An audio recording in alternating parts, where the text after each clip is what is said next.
नांदेड़ जिले के ताल्लुका भोकर में मजलिस इत्तेहादुल मुस्लिमीन के जलसे हालात हाज़िरा का इनेकाद अमल में आया।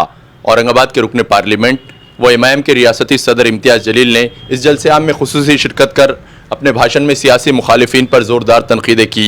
इम्तियाज़ जलील ने इस मौके पर अवाम और पार्टी कारकुनान को इंतखाबात के लिए तैयार रहने की तलकीन की और तमाम इंतखाबात लड़ने का यकीन भी दिलाया। इसके अलावा इन्होंने बीजेपी की फ़िरका परस्त पॉलिसी और कांग्रेस के सेकुलरिज्म को भी निशाना बनाया। जलसे आम में पार्टी के मराठवाड़ा सदर फेरोज़ खान लाला और ज़िला सदर मिर्ज़ा अमजद बेग ने भी अपने ख्यालात का इजहार किया। जलसे का इनेकाद भोकर के ताल्लुका सदर जुनैद पटेल, शहर सदर निज़ाम बाबा और बाबा खान की जानिब से किया गया था, जिसमें नांदेड़ शहर सदर साबिर चौश, औरंगाबाद ज़िला सदर समीर साजिद, एवत महल ज़िला सदर सैयद इरफान, ताल्लुका जात के सदूर व मोतमद और मिर्ज़ा नवाब बेग, शेख नूरुद्दीन, हैदर पटेल, अली आर्यन, कौस साबरी व पार्टी के दीगर कारकुनान के अलावा भोकर शहर की जनता जलसे को सुनने के लिए बड़ी तादाद में उपस्थित रही। एक के दो जब हो गए तो फर्क क्या हो गया? जब असद साहब खड़े रहते थे तकरीर देने के लिए तो वो जो 300 MP सामने बैठे हुए होते थे, जो भारतीय जनता पार्टी और उनके लगवे भगवे पार्टियों के MP होते थे, असद साहब जैसे ही खड़े रहते थे तो वो सामने से कुछ ना कुछ वहां से बातें करते थे, कुछ ना कुछ नारे लगाते थे। अब जब असद साहब खड़े रहते हैं और अगर वहां से सामने से कुछ आता है तो असद साहब को अपनी तकरीर जारी रखते हैं। इम्तियाज जलील उन्हें पीछे से कहता है, अरे चल बैठ गए।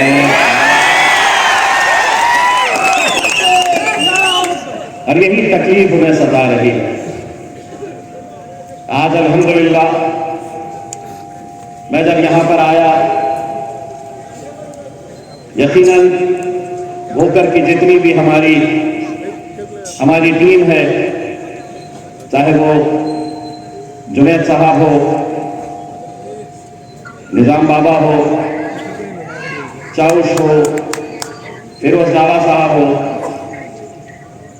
ये सभी लोगों का कई महीनों से, कई सालों से ये इसरार था कि आप भोकर में आइए।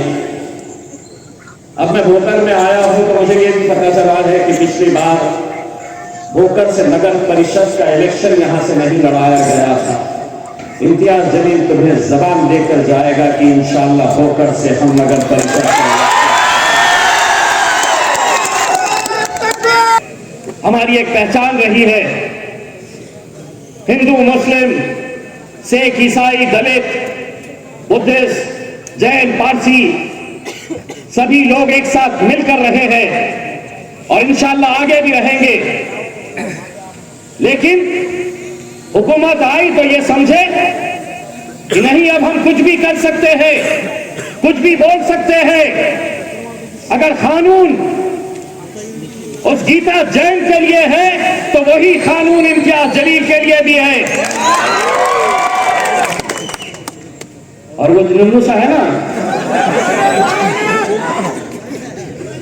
जो कानून उसके लिए है वही कानून मेरे लिए है। तो ये नहीं समझना कि तुम बोलोगे और हम सुनेंगे। अरे ये भी सुन लेना, मैं कोई कांग्रेस और राष्ट्रवादी का गुलाम मुसलमान नहीं हूं। जो तुम बोलेंगे और मैं सुनने वाला हूं। 75 सालों से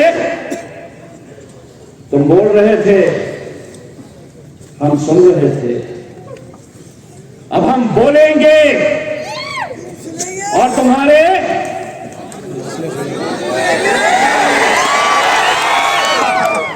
किसको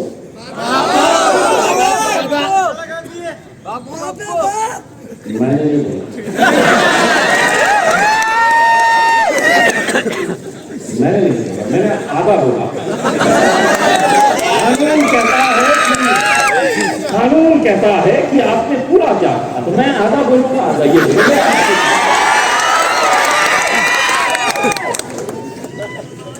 75 सालों से तुम बोल रहे थे, हम सुन रहे थे, अब हम बोलेंगे और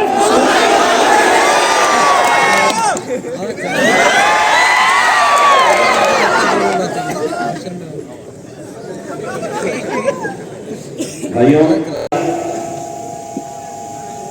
साहब मराठा समाज को तो रिजर्वेशन मिल गया, एमआईएम मुसलमानों के लिए क्या कर रही है? मैंने कहा कि अगर यही सवाल उन नेताओं से जाकर पूछो जो भीख का कटोरा लेकर हर 5 साल के बाद इस कौम के सामने आते हैं, लेकिन जब तुम्हारी जरूरत होती है तो वो मुंह फेर लेते हैं।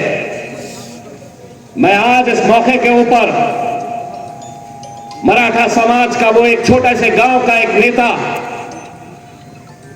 जरांगे पाटिल, मैं उसको सलाम करता हूं। उसने अपने एक मिशन के अंदर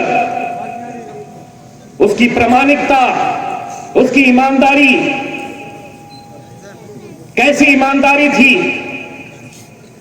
कोई बहुत बड़ा नेता नहीं, कोई करोड़पति नहीं, लेकिन ईमानदारी के साथ अपने समाज के लिए लड़ता रहा। और लोगों को जब ये समझ में आया कि ये दीवाना, ये जुनूनी अपने समाज के लिए इतने सालों से लड़ रहा है,